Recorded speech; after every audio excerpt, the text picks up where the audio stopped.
ಗಟ್ಟಿಯಾಗುತ್ತಾ ಇದೆ ಅನ್ನವನ್. ವಿಜಯದಾಸರು ಹೇಳುತ್ತಾರೆ, ಧನ್ಯನು ಧನ್ಯನೆನ್ನಿ ಚೆನ್ನಮೂರ್ತಿ ವಿಜಯ ವಿಠಲನ್ನ ಸತ್ಯನೆಂದು ಬನ್ನಿಸು, ಸತ್ಯನೆಂದು ಬನ್ನಿಸು ಅಂತ ಹೇಳ್ತಾರೆ. ಭಗವಂತನ ಸತ್ಯ ಅಂತ ಹೇಳಬೇಕು ಅಂತೆ. ಸತ್ಯನೆಂದು ಬನ್ನಿಸು, ಸತ್ಯನಾಮಕ ಪರಮಾತ್ಮ ಭಗವಂತನ ಸತ್ಯ ಅಂತ ಹೇಳಬೇಕು. ಸತ್ಯ ಅಂದ್ರೆ ಯಾರದು? ಸತ್ಯ ಶಬ್ದ ಉತ್ತಮಂ ಬ್ರೂಯಿ, ಸತ್ ಶಬ್ದ ಉತ್ತಮಂ ಬ್ರೂಯಾತ್. ಸತ್ಯ ಎಂಬ ಶಬ್ದ ಏನ್ ಹೇಳ್ತಾ ಇದೆ ಅಂದ್ರೆ ಉತ್ತಮವಾದ ಆನಂದ ಜ್ಞಾನ ಸ್ವರೂಪ ಅದು ಭಗವಂತ. ಸತ್ ಯಾ ಅಂದ್ರೆ ಆನಂದ, ಉತ್ತಮ ಜ್ಞಾನ, ಆ ಉತ್ತಮವಾದ ಆನಂದ ಜ್ಞಾನ ಸ್ವರೂಪ ಭಗವಂತನ ರೂಪ. ಆಚಾರ್ಯರು ಸತ್ಯ ಎಂಬ ಆ ಒಂದು ಶಬ್ದಕ್ಕೆ ಹೆಚ್ಚು ಹೆಚ್ಚು ಅರ್ಥವನ್ನು ತಮ್ಮ ಸರ್ವಮೂಲ ಗ್ರಂಥಗಳಲ್ಲಿ ಮಾಡಿಕೊಟ್ಟಿದ್ದಾರೆ. ಭಾಗವತ ತಾತ್ಪರ್ಯ ನಿರ್ಣಯಲ್ಲಿ ಮಾಡಿಕೊಟ್ಟಿದ್ದಾರೆ. ಅಂತ ಸತ್ಯ ಎಂಬ ನಾಮ ಭಗವಂತನ ನಾಮ ಅದು ದುಃಖರಹಿತವಾದದ್ದು, ನಿತ್ಯವಾದ ನಾಮ, ಆನಂದಪರವಾದ ನಾಮ. ಭಗವಂತನ ನಾಮ ಆ ಸತ್ಯ ಎಂಬ ನಾಮ ಅಂತ.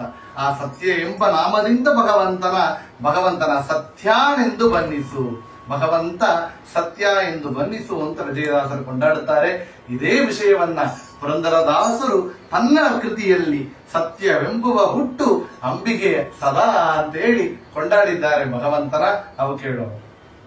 ಅಂಬಿಗಾ ಅಂಬಿಗಾ ಅಂಬಿಗ ನಾನಿನ ನಂಬಿದೆ, ಜಗದಂಬಾರಮಣ ನಿನ್ನ ನಂಬಿದೆ.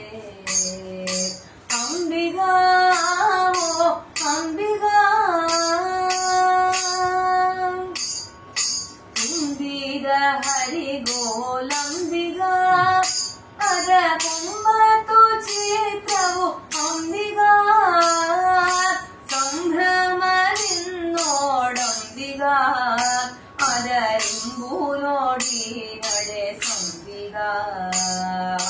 ಅಂಬಿಗಾ ಅಂಬಿಗಾ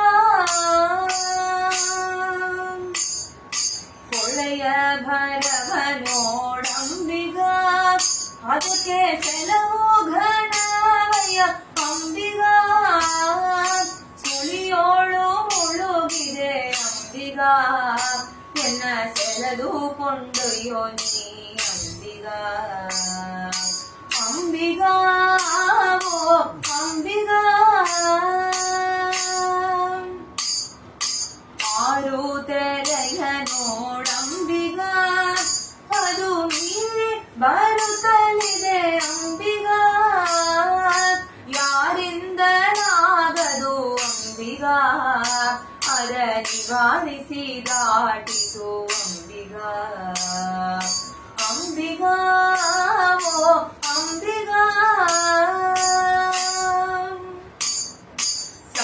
ಸತ್ಯವೆಂಬುವುದೇ ಹುಟ್ಟಂಬಿಗಾ, ಸದಾ ಭಕ್ತಿ ಎಂಬುದೇ ಪದ ಅಂಬಿಗಾ, ನಿತ್ಯ ಮೂರ್ತಿ ನಮ್ಮ ಪುರಂದರ ವಿಠಲನ ಮುಕ್ತಿ ಮಂಟಪದೋಳ್ ಅಂಬಿಗಾ. ನಿತ್ಯ ಮೂರ್ತಿ ನಮ್ಮ ಪುರಂದರ ವಿಠಲನ ಮುಕ್ತಿ ಮಂಟಪದೋಳ್ ಅಂಬಿಗಾ. ಅಂಬಿಗಾ ಅಂಬಿಗಾ ಅಂಬಿಗ ನಾನಿನ್ನ ನಂಬಿದೆ, ಜಗದಂಬರಮಣ ನಂಬಿದೆ. ಅಂಬಿಗಾ ಅಂಬಿಗಾ